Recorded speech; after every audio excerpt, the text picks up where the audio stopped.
नमस्कार प्यारे साथियों। महर्षि दयानंद सरस्वती यूनिवर्सिटी में पीएचडी प्रवेश 2025 को लेकर जो साक्षात्कार प्रक्रिया चल रही है, उसमें फर्स्ट फेज़ के साक्षात्कार पूरे हो चुके हैं, जिसमें 19 सब्जेक्टों के साक्षात्कार हुए थे। आपको पता होगा 7 मई से और 19 मई तक फर्स्ट फेज़ का भी प्रथम चरण पूरा हुआ था और 20 मई से 28 मई के बीच में फर्स्ट फेज़ का सेकंड चरण पूरा हुआ। सेकंड लिस्ट अभी आनी बाकी है, कुछ सब्जेक्ट बचे हुए हैं जिसमें हिस्ट्री, पॉलिटिकल साइंस, ज्योग्राफी और हिंदी वगैरह वगैरह कई सब्जेक्ट हैं। तो उनकी भी लिस्ट सुनने में ये आया है कि बात भी हुई थी 1 जून की। वो बोल रहे थे कि 1 जून को हम निकालेंगे। देखिए, ये केवल कही बात है, लेकिन कोई ऑथेंटिक सोर्स नहीं है कि एक स्पेशली या ऑफिशियली नोटिफिकेशन नहीं आया है कि 1 जून को सेकंड लिस्ट आ जाएगी। लेकिन सूचना मिली है कि 1 जून को जो है नोटिफिकेशन आपको मिल जाएगा। ये तो एक बेसिक सूचना थी। इसके अलावा एक बड़ी महत्वपूर्ण सूचना या आप लोगों का एक कमेंट था कि सर जो रिजल्ट आएगा या सीटों का जो बंटवारा होगा वो किस आधार पे होगा, यानी कि कैटेगरी वाइज सीटें बटी जाएंगी या एक हॉरिजॉन्टल टाइप से होगा या वर्टिकल होगा, मतलब इस प्रकार से पूछ रहे थे कई स्टूडेंट। तो देखिए, इसके बारे में मैं आपको बताना चाहूँगा कि किस प्रकार से सीटों का बंटवारा होता है।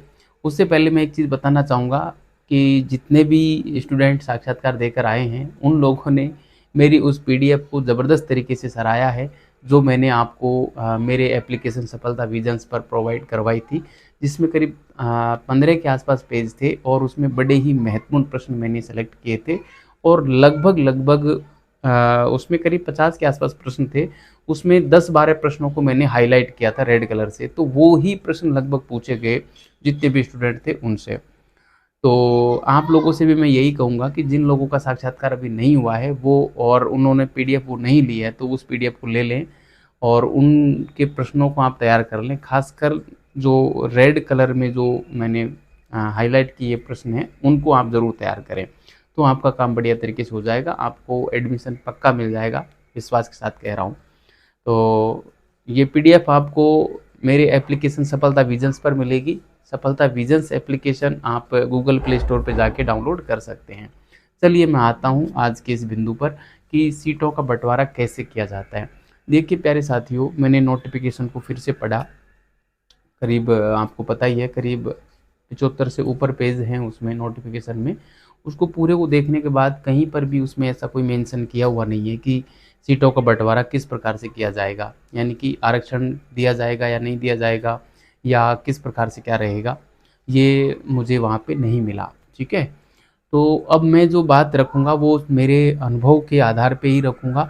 उसके पीछे कोई तथ्य नहीं है, कोई ऑफिशियल नोटिफिकेशन नहीं है। ठीक है, आप विश्वास कर सकते हैं, अन्यथा आप जब लिस्ट देखेंगे तब आपको विश्वास हो जाएगा।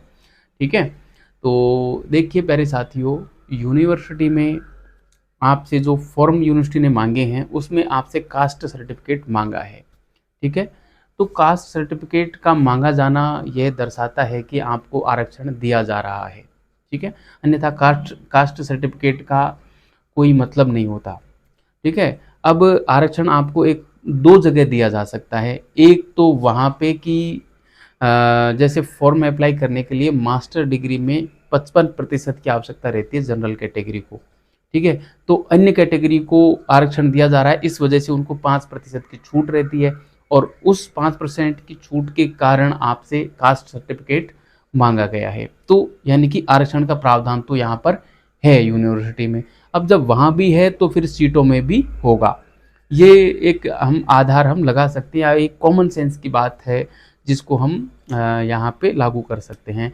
तो इस आधार पे मैं ये कह सकता हूँ कि यूनिवर्सिटी जो है सीटों का बंटवारा आरक्षण के आधार पे करेगी। जितना आरक्षण हमारे राजस्थान में जिस जिस कैटेगरी को है, उस आधार पे ही आपकी सीटों का बंटवारा हो जाएगा, ऐसा मेरा अनुमान है।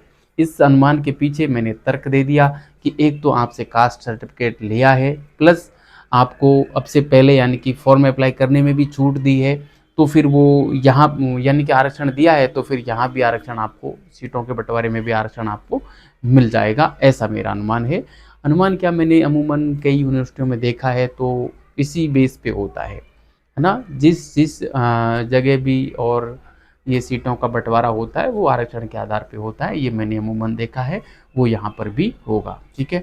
तो ये थी एक छोटी-सी सूचना जो मैंने आपको दी। इसके अलावा यदि आपका किसी भी प्रकार का कोई भी प्रश्न है तो आप कमेंट बॉक्स में कमेंट कर दें, मैं आपको ज़रूर जवाब दूँगा। और आपसे एक ही बात कहूँगा कि इधर-उधर ज़्यादा न देखते रहें।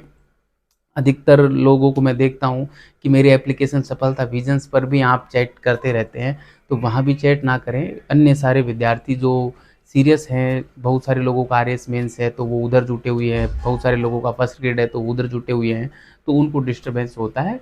तो आप थोड़ा-सा क समझदार बनिए और इस प्रकार बहुत ज़्यादा वहाँ पे चैट मत कीजिए। जो आवश्यक हो, वास्तव में पूछा जाना प्रश्न हो, वही प्रश्न वहाँ पे रखें, तो मैं आपको जवाब दे दूँगा या अन्य कोई भी साथी जवाब दे देगा जो जानता है, ठीक है? तो थोड़ा-सा समझदार बनिए और रिसर्च प्रपोज़ल बना लीजिए। रिसर्च प्रपोज़ल के बिना आपका साक्षात्कार बेस्ट नहीं होगा, ऐसा मेरा मानना है, क्योंकि आप प्रेज़ेंट ही नहीं कर पाएँगे आपकी समस्या को। तो रिसर्च प्रपोज़ल बहुत ज़रूरी है। देखिए, वो लोग रिसर्च प्रपोज़ल देखेंगे नहीं बहुत ज़्यादा, वो केवल आपका टॉपिक देखते ही और उनके ज़हन में प्रश्न आ जाएँगे कि मुझे क्या पूछना है इससे। इसलिए वो रिसर्च प्रपोज़ल नहीं देखेंगे। रिसर्च प्रपोज़ल आपको आपके लिए बनाना है, न कि यूनिवर्सिटी के लिए। ठीक है? क्योंकि उसको जब बनाओगे तो आप उसको अनिवार्य रूप से तैयार करोगे सारे टॉपिकों को कि कैसे शोध करना है मुझे, क्या मेरी हाइपोथेसिस है, क्या मेरी समस्या है, क्या मेरी रिसर्च मेथोडोलॉजी होगी, ठीक है? इसलिए आपको रिसर्च प्रपोज़ल बना लेना है या किसी कोई भी साथी की सहायता से बना लेना आपको समझ में नहीं आए तो। और फिर भी समस्या आए तो मेरा वीडियो देख लेना और उसके बाद भी समस्या आए तो मेरे से संपर्क कर सकते हैं। कॉर्नर में आप कॉन्टैक्ट नंबर देख रहे हैं वहाँ पर जाके, ठीक है? तो चलिए मैं इस सेशन को यहीं रोकता हूँ। आशा करता हूँ ये सेशन आपको अच्छा लगा होगा।